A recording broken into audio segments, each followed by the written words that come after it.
DK Shivakumar ಮುಖ್ಯಮಂತ್ರಿಯಾಗಿ ಪ್ರಮಾಣ ವಚನ ಸ್ವೀಕರಿಸಲಿರುವ ಹಿನ್ನೆಲೆ ಚಿಕ್ಕಬಳ್ಳಾಪುರ ಜಿಲ್ಲೆಯ ಶಿಡ್ಲಘಟ್ಟದಲ್ಲಿ ಅಭಿಮಾನಿಗಳು ವಿಶೇಷ ಸಂಭ್ರಮಕ್ಕೆ ಸಜ್ಜಾಗಿದ್ದಾರೆ.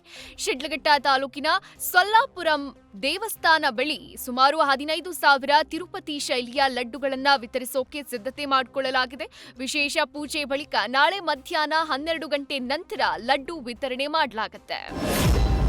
ಕರ್ನಾಟಕದ ನೂತನ ಮುಖ್ಯಮಂತ್ರಿಯಾಗಿ ಡಿಕೆಶಿ ಪ್ರಮಾಣ ವಚನ ಸ್ವೀಕರಿಸ್ತಾ ಇರೋ ಹಿನ್ನೆಲೆ ಮಧ್ಯಪ್ರದೇಶದ ಉಜ್ಜಯಿನಿಯ ಮಹಾಕಾಳೇಶ್ವರ ದೇವಾಲಯದಲ್ಲಿ ವಿಶೇಷ ಪೂಜೆ ಸಲ್ಲಿಸಲಾಗಿದೆ. ಮಾಜಿ ಮೇಯರ್ ಪದ್ಮಾವತಿ ಹಾಗೂ ಅವರ ಅಭಿಮಾನಿಗಳು ಪೂಜೆ ನೆರವೇರಿಸಿ ಡಿಕೆಶಿ ಅವರ ಆಡಳಿತದಲ್ಲಿ ಕರ್ನಾಟಕ ಮತ್ತಷ್ಟು ಅಭಿವೃದ್ಧಿ ಹೊಂದಲಿ ಅಂತ ಪ್ರಾರ್ಥಿಸಿದ್ದಾರೆ. ನಿಯೋಜಿತ ಮುಖ್ಯಮಂತ್ರಿ ಡಿಕೆ ಶಿವಕುಮಾರ್ ಪದಗ್ರಹಣ ಸಮಾರಂಭದ ಹಿನ್ನೆಲೆ ಬೆಂಗಳೂರು ಪೊಲೀಸರು ವ್ಯಾಪಕ ಭದ್ರತಾ ಸಿದ್ಧತೆ ಕೈಗೊಂಡಿದ್ದಾರೆ. ನಗರ ಪೊಲೀಸ್ ಆಯುಕ್ತ ಸೇಮಂತ್ ಕುಮಾರ್ ಸಿಂಗ್ ಪ್ರತಿಯೊಬ್ಬ ಡಿಸಿಪಿಗೆ ಪ್ರತ್ಯೇಕ ಪ್ರದೇಶಗಳ ಜವಾಬ್ದಾರಿ ನೀಡಿದ್ದು, ಸ್ಥಳ ಪರಿಶೀಲನೆ ನಡೆಸಿ ಭದ್ರತಾ ಯೋಜನೆ ರೂಪಿಸುವಂತೆ ಸೂಚಿಸಿದ್ದಾರೆ.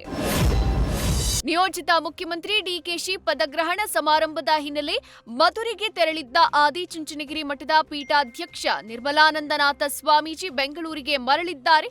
ಕೆಂಪೇಗೌಡ ಅಂತಾರಾಷ್ಟ್ರೀಯ ವಿಮಾನ ನಿಲ್ದಾಣಕ್ಕೆ ಆಗಮಿಸಿದ ಅವರು ಡಿಕೆಶಿ ಮುಖ್ಯಮಂತ್ರಿ ಪದಗ್ರಹಣ ಸಮಾರಂಭದಲ್ಲಿ ಭಾಗಿಯಾಗುವುದಾಗಿ ತಿಳಿಸಿದ್ದಾರೆ.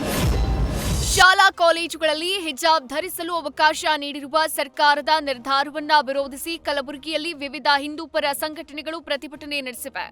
ನಗರದ ಎಸ್ಪಿಆರ್ ಕಾಲೇಜು ಆವರಣದಲ್ಲಿ ಶ್ರೀರಾಮ ಸೇನೆ ಕಾರ್ಯಕರ್ತರು ವಿದ್ಯಾರ್ಥಿಗಳಿಗೆ ಕೇಸರಿ ಶಾಲುಗಳನ್ನು ವಿತರಿಸಿದರು.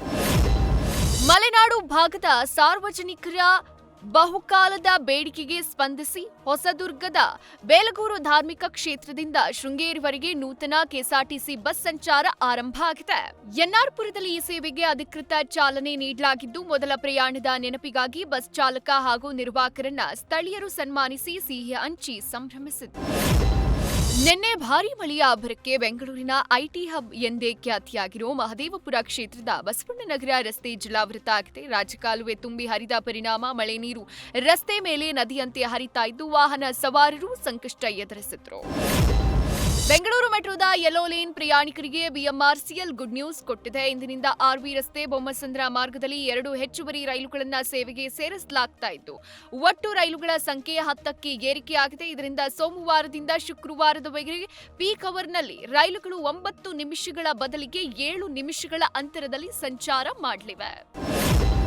ಮುಖ್ಯಮಂತ್ರಿಯಾಗಿ ಡಿಕೆಶಿ ಪ್ರಮಾಣ ವಚನ ಸ್ವೀಕರಿಸ್ತಾ ಇರೋ ಹಿನ್ನೆಲೆ ವಿವಿಧ ರಾಜ್ಯಗಳ ರಾಜಕೀಯ ಗಣ್ಯರು ಸಮಾರಂಭದಲ್ಲಿ ಭಾಗಿಯಾಗಲಿದ್ದಾರೆ. ಲೋಕಭವನದಲ್ಲಿ ನಡೆಯಲಿರೋ ಈ ಕಾರ್ಯಕ್ರಮಕ್ಕೆ ಅನೇಕ ರಾಜ್ಯದ ಮಾಜಿ ಸಿಎಂಗಳು ಭಾಗಿಯಾಗಲಿದ್ದಾರೆ. Tamil Nadu CM Vijay, Kerala CM VD Satheesan, Telangana CM Revanth Reddy, Himachal Pradesh CM ಭಾಗಿ ಸೇರಿದಂತೆ ಹಲವು ರಾಜ್ಯಗಳ ನಾಯಕರು ಬೆಂಗಳೂರಿಗೆ ಆಗಮಿಸುತ್ತಿದ್ದಾರೆ. ನೂತನ ಸಿಎಂ ಆಗಿ ಡಿಕೆಶಿ ಪ್ರಮಾಣ ವಚನ ಸ್ವೀಕರಿಸ್ತಾ ಇರೋ ಹಿನ್ನೆಲೆ ಬೆಂಗಳೂರಲ್ಲಿ ಭರ್ಜರಿ ಸಿದ್ಧತೆಗಳು ನಡೆದಿವೆ. ಇವತ್ತು ಸಂಜೆ 4 ಗಂಟೆ 5 ನಿಮಿಷಕ್ಕೆ ಲೋಕಭವನದಲ್ಲಿ ನಡೆಯಲಿರೋ ಪ್ರಮಾಣ ವಚನ ಸಮಾರಂಭಕ್ಕೆ ರಾಜ್ಯದ ವಿವಿಧ ಭಾಗಗಳಿಂದ ಕಾರ್ಯಕರ್ತರು ಆಗಮಿಸ್ತಾ ಇದ್ದು, ನಗರದೆಲ್ಲೆಡೆ ಅಭಿನಂದನಾ ಬ್ಯಾನರ್ಗಳು, ಫ್ಲೆಕ್ಸ್ಗಳು, ಕಟ್ಔಟ್ಗಳು ರಾರಾಜಿಸುತ್ತಿವೆ.